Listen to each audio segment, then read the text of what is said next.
15 steps I'm taking before delivery of my new Model Y Performance. This will be my 5th Tesla, so not my first rodeo. So if you're thinking about or already have put an order in for a Model Y and now you're opening your Tesla app a million times per day praying for an update, you found the right video. With the last few things being some important settings you're going to want to change on delivery day before you even drive off the lot. Now, these first few steps are actually something I did before delivery, but nonetheless, I wanted to mention them. First is choosing cash for potentially a faster delivery. I've mentioned this multiple times here on the channel, and if you were around during the insane wait times of 2022 and 2023, you may have heard this. Now, Tesla has never officially confirmed this, but people have put two and two together that whatever priority queue Tesla has, or at least had, seems to favor cash orders. If you choose financing, but wait to submit your financing application because you don't want it to expire and then you have to submit another one, thus resulting in multiple hard pulls, your account in Tesla's eyes, because you told them you were going to finance it, appears incomplete. They don't know how or if you're going to actually pay for the car. Whereas if you choose cash, this is not an issue. And then when you get your VIN, you can just message in and ask them to switch you to either Tesla financing, which goes through their banking partners, or third-party financing. To be honest with you, in 2025, I don't think this makes that big of a difference unless it's for a new release where they're trying to prioritize people that actually want to buy the new thing, like the new Model Y Performance. But still, for simplicity's sake, and so the app isn't yelling at me to complete my account, I still always choose cash and then switch to financing later on. Now, the second step is checking insurance. I cannot tell you how many people, especially younger people, I see that put an order in just to find out that their insurance is gonna be a whole nother car payment. State Farm, Progressive, Allstate, Geico, Liberty Mutual, The General, USAA, check everyone. Some places charge insane prices for seemingly no reason. I, for example, just got the renewal notice in for my Model 3 Performance, and it's gonna be less than $130 per month. I'll have all of my coverage on screen now. However, someone like The General, yeah, it's like 5 times the cost of that. So make sure you check and check different places. Now, after all that, and you've gotten your VIN, it's time for step 3, switching from cash to financing and checking with your local credit unions. This is what I've done with every Tesla, and excluding when Tesla is running an APR promotion, have always gotten a better rate compared to going through Tesla and, like I already said, their banking partners. Most of the times I can find around 1% better, and it's normally just a little bit of extra heavy lifting on my end, like either having my credit union send Tesla a check prior to delivery or having them send me a blank up to a certain amount check that then Tesla fills out on my delivery day. The latter is what I plan on doing for my Model Y, and it also allows me to see the car before actually handing a ton of money over to Tesla. Also, a little pro tip here, if for whatever reason you don't like the bank that Tesla matches you with for your financing, like I said, they use financing partners, maybe you had just bad history with them, whatever it is, you can actually request that they change you. This will result in more hard pulls as their other financing partners pull your credit to check if you'll be approved through them, but it is an option. Now, because I just mentioned delivery day, something else I'm going to be doing is getting my delivery day inspection checklist together. I would highly recommend you bring one of these just to be safe. It's an exciting day. Normally you're outside, and if it's hot or cold, you probably just want to get in the car and drive off, but please do some laps around the car with an inspection checklist. You have every right to reject the car if it's not up to your standards. It's your money and you are the one buying it. I've made an entire video on everything to look for that you can check out, and you can just write everything down in that video. I also have put together a pre-made checklist that you can pick up. It directly supports the channel, as it did take me forever to put together, but it's not needed if you watch that video. It's purely for your convenience if that's something you value. And let me just say, after my recent Plaid delivery, I will be being a little bit more thorough with my Model Y. All right, the 5th thing, buy FSD after the fact. This is for 2 reasons. First, every new Tesla comes with a month of free full self-driving. Actually, my Model Y, because I used a referral, is going to come with 3 months of full self-driving. And while I know how FSD performs in my area, that being very good, if you don't know how FSD performs in your area, it may suck and not be worth it at all. And at that point, you would have just saved $8,000 by trying it before you bought it. And secondly, you can buy it with a credit card for points. If you live in the US, you probably know how lucrative the credit card game is, and an $8,000 transaction can earn quite a lot of points, especially if you're hitting sign-up bonuses. And if, let's say, you have 2 sign-up bonuses you need to hit, you can buy Tesla gift cards for 1/2 on one card and then just pay for the rest of the FSD with your other card. I know not everyone is into churning, but if so, buy FSD after the fact because that's a pretty large transaction. Plus, you're not going to be rolling it into your auto loan and paying interest. If you're only looking to use it for long road trips or just occasionally, you can save even more money by just subscribing for $100 a month whenever you want to use it. To be honest, with how good FSD is in my area and for me, the $100 started to feel like I was renting it without ever actually owning anything, which is why I inevitably decided to purchase FSD outright and will be doing so on my Model Y after the 3-month free trial. Now let's talk tint. It's one of the first things I do to any of my Teslas because they're fish bowls. All that glass lets in a ton of light and by extension, a ton of heat. Now this isn't me telling you to look around for a tint shop and get something booked once you have your delivery date. No, Tesla has actually partnered with Expel, the tint I've had on all my Teslas, to offer tinting right in the app prior to delivery.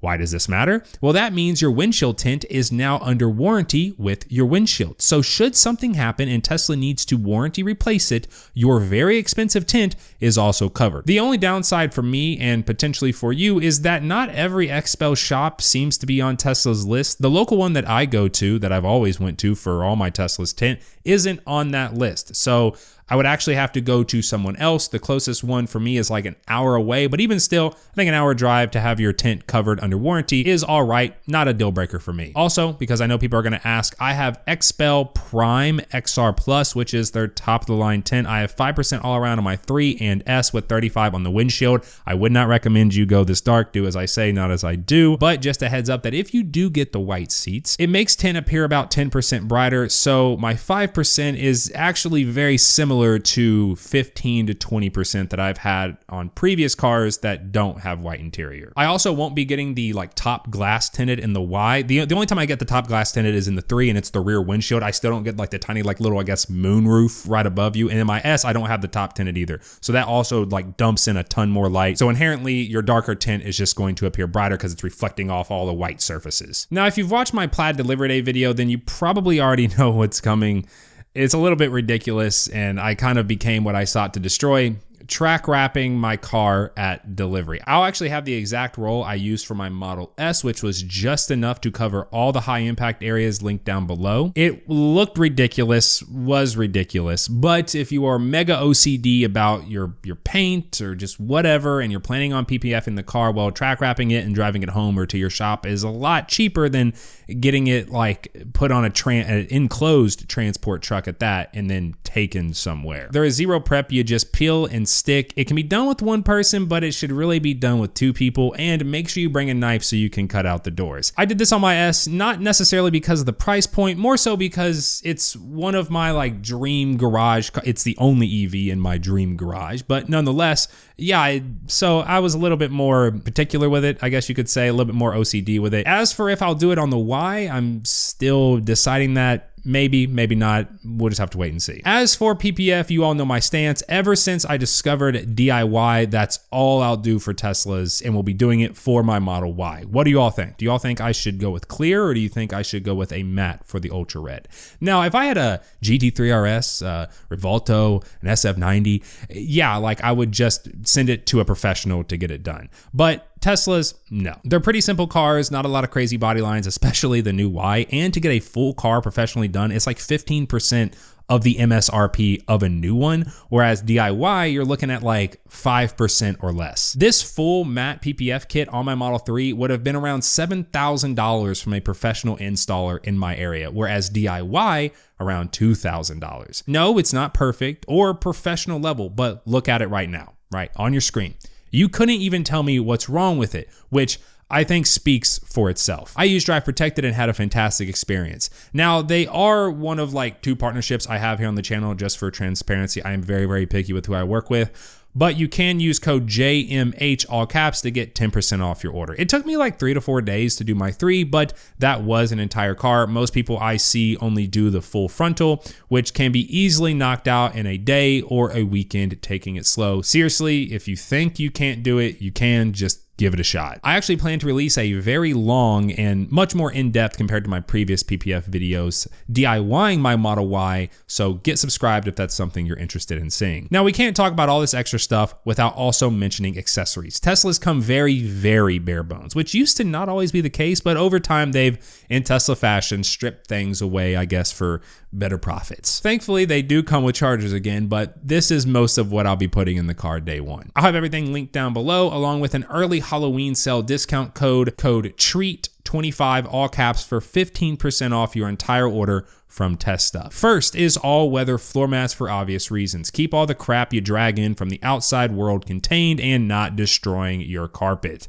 They're laser scanned to ensure a perfect fit, no big ugly logos like some brands, anti-slip backing that doesn't tear up your carpet when you take it out to clean it. Speaking of cleaning it, yeah, cleans up really easily and is XPE for noise dampening. And as I always say, in an EV, yeah, that matters. Screen protector for the front and rear. I actually saw a post recently where someone's kid threw his backpack in the rear floorboard, and I guess one of the buckles or latches on the backpack was metal, and it ended up cracking the dude's screen. Probably less of a worry for the front screen, but the one I'll have linked down below comes with both a front and rear.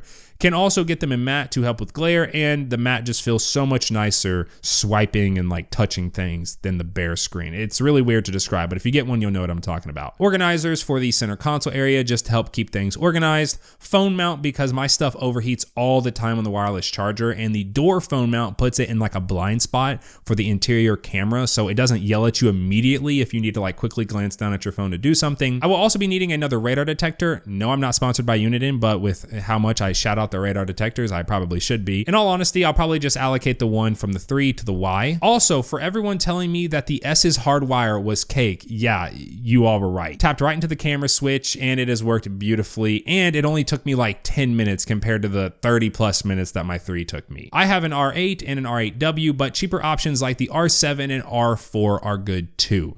I will also maybe throw in some sunshades, as I've heard some owners say that despite the new glass, it still gets pretty warm in the Y. Oh, and my Fantech tire inflator.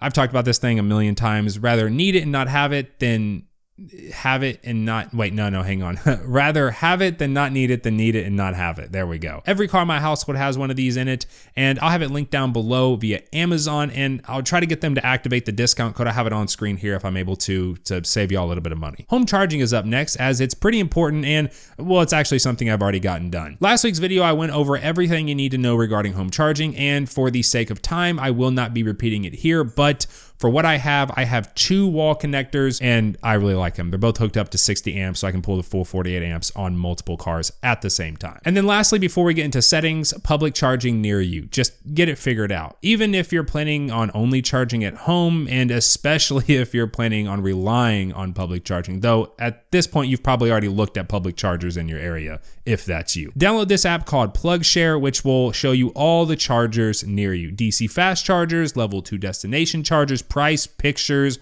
what brand they are, everything you're gonna need. That way, if something happens with your home charging, or you just need to charge up really, really quick in a pinch, you're not scrambling trying to figure out which is which and where they are. Some third-party stuff is also free, so that might save you some money. Like, I've seen a lot of people, they're looking at getting an EV, they're planning on getting home charging put in, just to find out that right around the corner of their job is a free level 2 charger that they can just sit on for the 8, 10, 12 hours that they're at work. You may have to download other apps like EA or ChargePoint, but PlugShare will tell you that. Okay, settings time, and I'm gonna rapid fire these as this video is already long enough. First up, create your profile and set everything up in your profile. Don't go into easy entry, as that has in the past like kind of had its own settings. I thought they fixed it, but I have changed stuff in easy entry and then it didn't transfer to my profile. Make sure you're actually in your profile and it says your profile, and then start editing all of your settings, signing into your streaming stuff, so on and so forth. Secondly is enable FSD. You all saw me screw this up in my Model 3 delivery day. You cannot enable it unless you're in park, so make sure you turn it on before you leave the delivery. Third, move your blind spot camera to the top left. This way, when you glance to where your speed is, well, that's also where your blind spot camera is. You don't have to look a little bit further over or a little bit further down, and when you do it this way, your nav isn't moving back and forth. Fourth, turn off expanded visualization, or at least for me, this is what I do. It's super annoying. I just like to have my maps up even on FSD. The only time I use the expanded visualization is when I'm just showing people in the car, or for like FSD videos. Fifth, turn down the speed offset. It defaults to +40, which for a lot of people, especially new people, is just way too much. I'd recommend 0 or like maybe 10 to start and then adjust. I personally run 40 on both of my cars, but I have a radar detector and I'm very used to FSD. I've been using FSD for like 4 years now, so I'm very, very used to it. But new owners may not be, so turn down that speed offset. And then a little bonus, number 6 here, I will be setting up the MyQ garage door opener, the automatic one, as soon as I get home. Both my other Teslas are set up on it. It sadly is a subscription service, but you can buy it like bundled up like years at a time. I think I actually have the 10-year bundle, and they do run sales, so don't buy a big bundle unless it's on sale. The MyQ thing used to be really finicky for me. At one point I actually turned it off and went back to my garage door opener, but I guess they've done some updates to it. Mine works flawlessly now. I also like that I can see the garage doors closed. I can check the status right on my screen. I can open it and close it from anywhere. It auto opens and auto closes as you leave. I think it's fantastic. If there's anything else that you can think of and would like to add, let us know down in the comments section. December cannot come soon enough. And yes, the black headliner in my S has ruined me, and I will be looking at doing an Alcantara headliner swap pretty much as soon as my PPF is done. If you are new around here and you want to see more Tesla related stuff in your YouTube feed, then feel free to subscribe, and I will see you all in the next one.